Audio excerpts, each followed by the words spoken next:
उसी तरह से एक क्वेश्चन और बता दे रहा हूँ आपको। द्विघात बहुपद x³ - 6x² + 3x + 10 के शून्यक a, ab और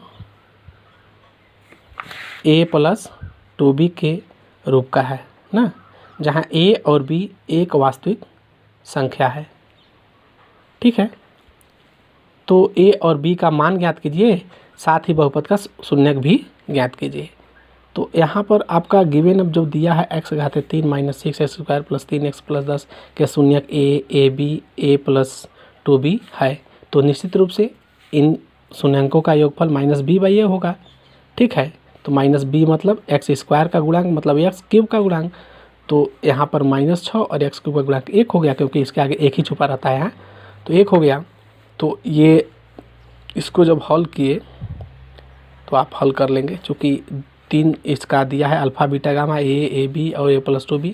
इसको हम हल किए तो ये इतना आया। ठीक है, ये 6 है, ये कितना है आपका, ये 6 है। ठीक है, तो 3 इसमें एलसीएम लेंगे तो 3 × 2 = 6, यानी a + b = 2। आप इसको हल कर लेंगे तो क्योंकि 3 इसमें कॉमन हो गया था, 3 दूनी 6 ये आ जाएगा। इसको हम समीकरण नंबर 1 मान लिया। चूँकि शून्यांकों का गुणनफल -10/a है, तो a, ab और a + 2b बराबर -10, क्योंकि -d बटे मतलब अचर पद बटे x³ का गुणांक, तो अचर पद यहाँ 10 है, तो 10 रख दिए। अब छात्रों चूँकि a + b हमने निकाला है 2, तो इसके जगह पर रख दिया 2, और ये जेव का त्यों है, तो a × 2 यानी 2a। अब b को हम तोड़ दिए, b + b 2 बार, तो एक बार इसके साथ ले लिए, इसके बाद छोड़ दिए। अब ये चूँकि समीकरण 1 में ये दिया हुआ है a + b = 2, तो इसके जगह पर फिर रख दिए 2, तो 2 + b = -10, तो 2a। ठीक है, अब देख रहे हैं 2 + b यानी 2 + b। अब a के जगह पर हम रख दिए, अब यहाँ a के जगह पर 2 - b रखे, क्यों? क्योंकि a + b बराबर 2 है, तो b बराबर कितना होगा, या a बराबर 2 - b, तो यही हमने 2 - b रखा है। तो ये समीकरण 1 हमने लिख दिया है। इसको थोड़ा सा ध्यान से देख लेंगे, आपको समझ में आ जाएगा। a के जगह पर 2 - b कहाँ आएगा, क्योंकि समीकरण 1 से a बराबर 2 - b हो गया। हम देख रहे हो कि एक कोष्टक में -b, एक कोष्टक में a + b, ये फार्मूला होता है a² - b² का फार्मूला होता है। तो हमने यहाँ पर a² - b² के फार्मूला पर इसको ये रख दिया। ठीक है, बराबर -10 है, क्योंकि अभी हमने बताया ना कि यह सूत्र का प्रयोग किया है, तो यह सूत्र भी हमने यहाँ पर लिख दिया है। आपको इंडिकेट भी कर दिया है कि थोड़ा सा ध्यान से देखेंगे। अगर सवाल आप ध्यान से देखेंगे और देख करके इसको बार बार रिपीटेड करके देखिए, इसके बाद में जो सवाल किताब है उसको उठा करके लगाइए, तो आपको निश्चित रूप से समझ में आएगा। अगर आप देखेंगे ध्यान से और देखने के बाद इसको लगाइए, नहीं समझ में आता है उस पॉइंट को पूछिए, और फिर इसके बाद आप चैप्टर उठा करके इसी टाइप का सवाल लगाइए।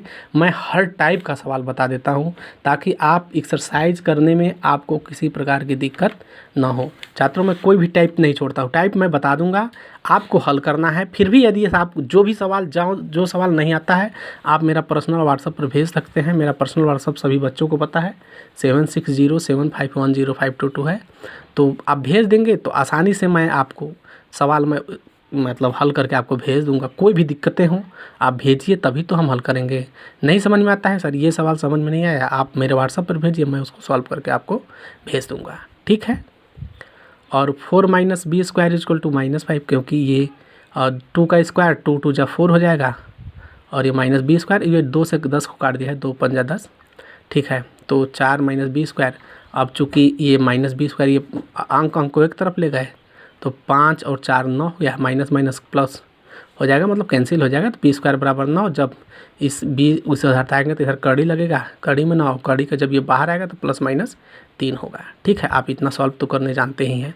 ठीक, अब क्या किए हम कि a बराबर 3 लेने पर, जब a का मान 3 लिए तो a बराबर -1, a बराबर मतलब a बराबर 3 रखने पर कहाँ कहीं समीकरण 1 माने है, तो 2 - 3 बराबर -1, मतलब समीकरण 1 में, तो a बराबर -1 होगा। ठीक है, और फिर a बराबर -3 रखने पर तो a का मान 5 होगा। हम देख रहे हैं कि a बराबर -1 और b बराबर 3, a बराबर 5 और b बराबर -3। ठीक है, तो ये a बराबर -1 b बराबर 3, से प्राप्त शून्यक, मतलब अब शून्यक ज्ञात कर लेंगे। तो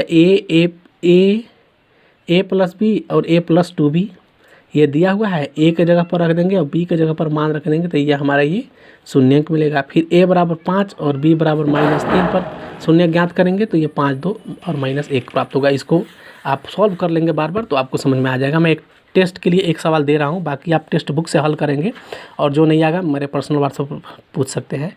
लिखा है यदि बहुपद x³ - 3x² + x + d के शून्यक a - b a + b हो तो a और b का मान ज्ञात कीजिए। ठीक है, इसको सॉल्व करिएगा और सॉल्व करके बताइएगा कि आंसर कितना आपका आया, और फिर आप टेक्स्ट बुक से सॉल्व करिए। मैं हर टाइप का बच्चों आपको सवाल बता देता हूँ ताकि आपको पढ़ने में आसानी रहे। ठीक है, वॉचिंग के लिए धन्यवाद।